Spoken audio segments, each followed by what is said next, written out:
adik-adik, kenalin nama kakak Febrina. Hari ini kakak akan nemenin kalian untuk belajar modernisasi. Ayo ambil catatannya, duduk yang manis, kita belajar bareng, oke? Let's go!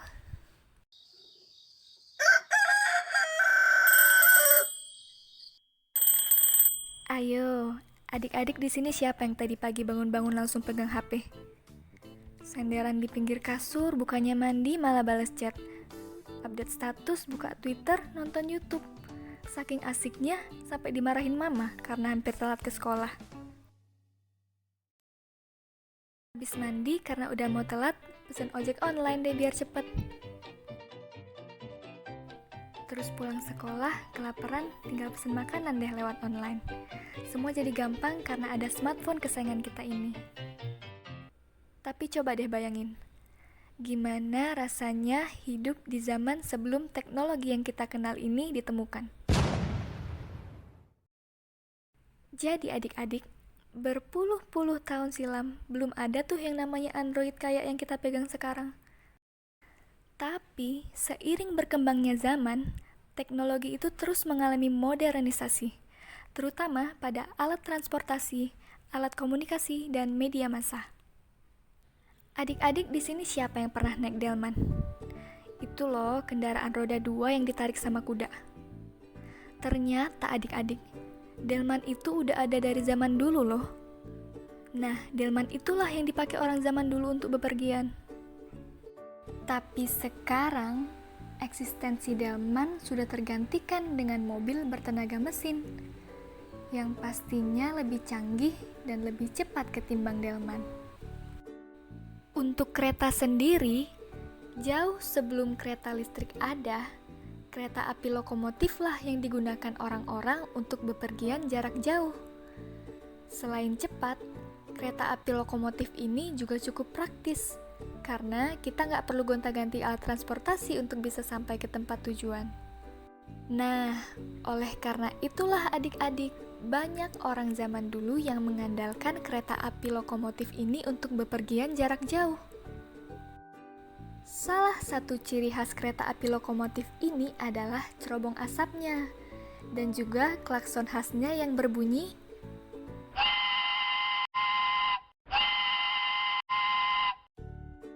Seiring berkembangnya zaman, muncullah kereta api listrik menggantikan kereta api lokomotif yang pastinya lebih cepat dan tentunya lebih nyaman karena nggak berisik. Untuk transportasi lautnya, orang-orang dulu menggunakan sampan atau perahu kecil yang terbuat dari kayu adik-adik. Sampan ini sendiri penggunaannya masih manual. Untuk menggerakkannya, kita mengayuh sampan menggunakan dayung untuk sampai ke tujuan. Tapi sekarang, kapal-kapal sudah canggih adik-adik. Kita nggak perlu lagi tuh capek-capek ngayuh kayak dulu, karena sudah ada mesin sebagai alat penggerak kapal. Dibanding dulu, kapal sekarang sudah jauh lebih nyaman. Daya tampungnya pun lebih besar ketimbang sampan zaman dulu. Untuk sepeda sendiri, sebenarnya sih nggak terlalu beda antara zaman dulu dan zaman sekarang. Yang membedakan cuma sepeda yang sekarang itu sudah dilengkapi teknologi berupa gigi persneling untuk mengatur kecepatan sepeda. Dari segi bahan juga, sepeda zaman sekarang nggak cuma sebatas berbahan besi dan aluminium aja, tapi udah ada yang berbahan karbon juga. Jadi lebih ringan deh waktu digoes.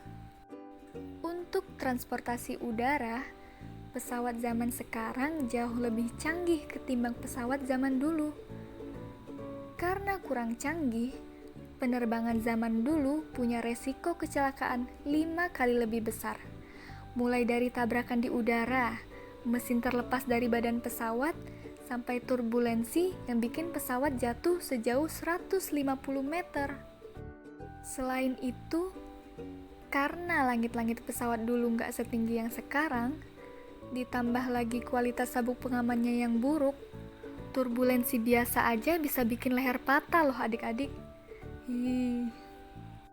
Tapi sekarang pesawat sudah jauh lebih canggih. Penerbangan pun sudah jauh lebih aman ketimbang dulu. Dari segi kenyamanan pun, pesawat yang sekarang sudah jauh lebih nyaman. Daya tampungnya pun jauh lebih besar ketimbang yang dulu. Walaupun alat transportasi sudah mengalami modernisasi, tapi ada beberapa alat transportasi yang sampai sekarang masih digunain loh adik-adik. Kayak delman, sampan, sama sepeda ontel. Di beberapa daerah, alat-alat transportasi ini masih sering digunain untuk aktivitas sehari-hari. Nah, untuk perkembangan teknologi komunikasi, bermula sejak tahun 200 sebelum Masehi, yaitu dengan sinyal asap. Jauh sebelum adanya ponsel dan internet kayak sekarang, sinyal asap inilah yang digunakan orang-orang untuk berkomunikasi. Salah satunya digunakan para tentara zaman perang dulu untuk memberikan sinyal adanya serangan musuh. Adik-adik pernah lihat nggak film tentang orang yang tersesat di dalam hutan? Yang dia itu ngidupin api untuk ngasih tahu orang-orang keberadaan dia. Nah, kayak itulah kira-kira orang zaman dulu berkomunikasi dengan sinyal asap. Kemudian, pada abad ke-12 muncullah merpati pos. Merpati pos adalah burung merpati yang sudah dilatih untuk mengantar surat. Burung merpati dipilih karena burung ini termasuk salah satu jenis burung yang cukup pintar adik-adik. Burung merpati memiliki daya ingat yang kuat, serta memiliki naluri alamiah yang dapat kembali ke sarangnya meskipun sudah pergi jauh dalam waktu yang lama. Kemudian pada tahun 1837 muncullah telegraf. Telegraf ini merupakan alat komunikasi pertama yang menggunakan sinyal elektrik. Cara kerjanya yaitu dengan mengirim sinyal elektrik melalui kabel, kemudian diterjemahkan menjadi pesan Morse.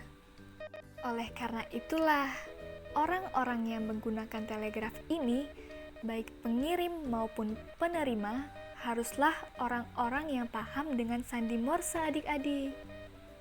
Lalu, pada tahun 1876, muncullah telepon kabel. Penemuan telepon kabel ini dipicu oleh permintaan telegraf yang semakin meningkat. Walaupun sudah ada sejak zaman dulu, bahkan sampai sekarang pun telepon kabel ini masih sering kita jumpai di rumah-rumah. Sayangnya, telepon kabel ini kurang praktis.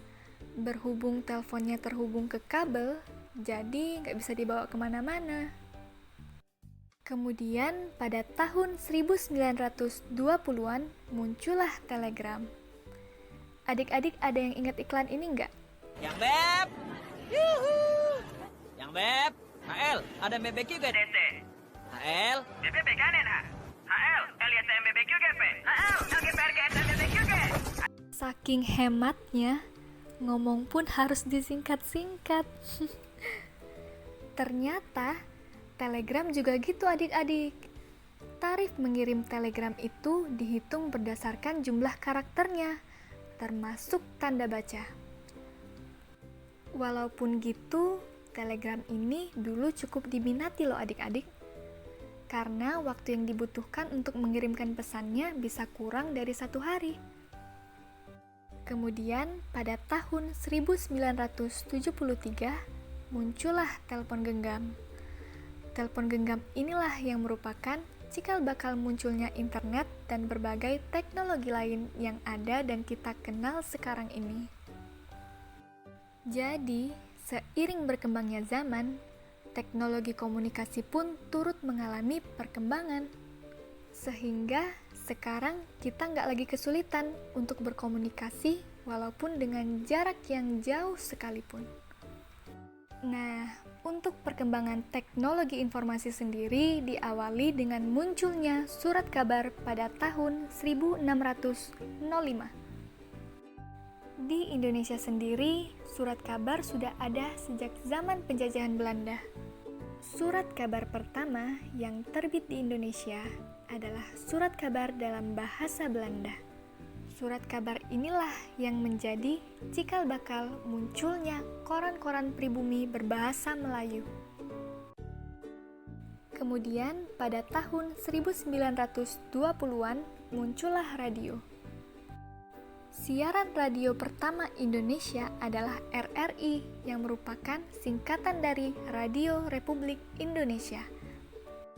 RRI ini berdiri pada tanggal 11 September 1945. Dulu radio ini sangat penting loh adik-adik.